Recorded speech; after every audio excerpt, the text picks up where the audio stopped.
गणेश, कुठे होतास तू? गडावरच. ये, असा पुढे ये. तू अशी एकटी का बसली आहेस?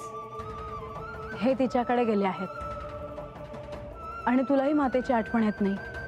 मग मी काय करणार? मला तुझी आठवण येणार नाही असं कसं होईल?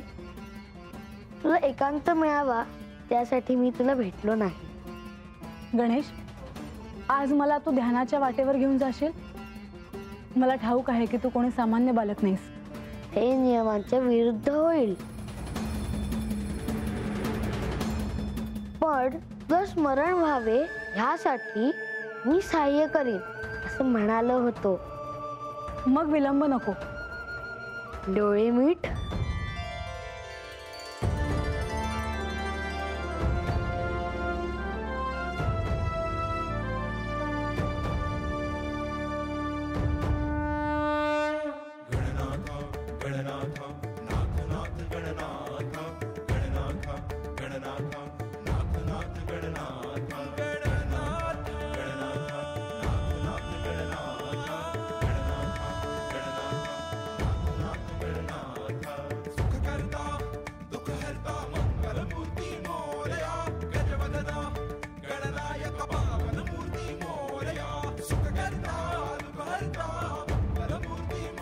पूर्वजन्मातला एक एक ऋणानुबंध कळला की समजून घेणं सोपं होईल.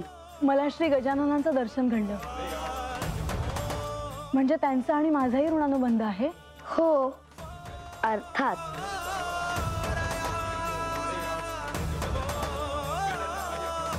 ह्या क्षणी मी तुला अजून काही विचारणार नाही. तू मला जो अनुभव दिलास तो दिव्य होता. मला आणखीन काय हवं? किती सुंदर रूप आहे श्री गजाननाचं. ते गजमुख, तो तांबूस रंग, खूप सुंदर. शब्दच नाही माझ्याकडे. एक वेळ अशी येईल जर प्रत्यक्ष श्री गजानन तुझ्या समोर येऊन नतमस्तक होईल. काय म्हणतोयस तू गणेश? हो, पण त्यासाठी तुला एकाग्र व्हावं लागेल. आता पण केला आहेस तर तू दुसरा कोणताही विचार करू नयेस. हो, बंधू आणि लक्ष्मीदेवी देखील आले होते. त्यांनी मला असं सांगितलं की मी एकांतात राहायला हवे किंवा आख्यान श्रवण करायला हवे. मी एक सुचवू? सांग ना. तू दोन्हीही कर.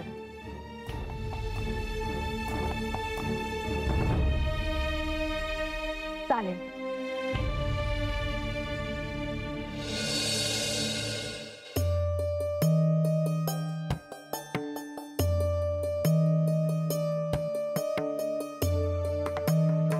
श्री गणेश, मला गडावर काहीतरी अद्भुत घडल्याचं जाणवलं.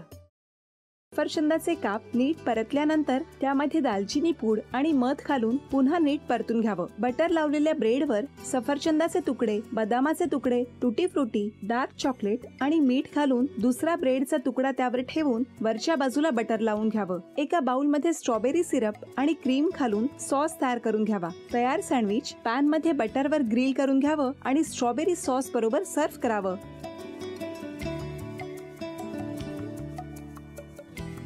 हे जेव्हा बोलत होते तेव्हा मी बघत होतो की या दोघांनी स्वतःचा संसार उभा केलाच, पण स्वतःच्या संसाराबरोबर अनेकांच्या आयुष्यात आनंद निर्माण केला. तो आनंद महत्त्वाचा. हसत राहा, आनंदी राहा असं म्हणत शुभेच्छा देऊया. आणि ही झी मराठीकडून भेटवस्तू डेव्हिड तुमच्यासाठी. अभिनंदन. आणि वहिनींना तथास्तू पुणे यांच्याकडून ही पैठणी. अभिनंदन.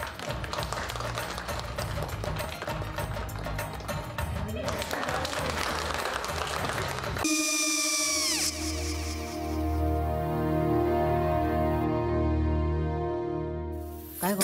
काय झालं? काय झालं? काय आले, मी निकाल लावून आली. हो, पण तिची आईच काय बोलली?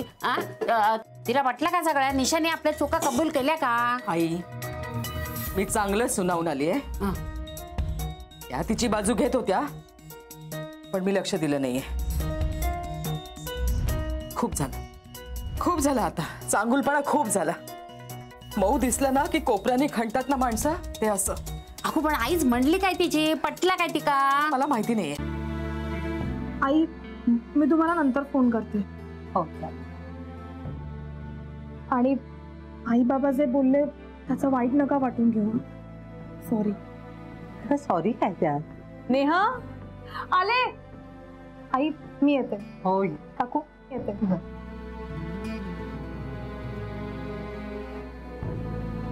सावकाश जाग. हो हो. मग काय काकू, कधी उडवता लग्नाचा बार? बघूया.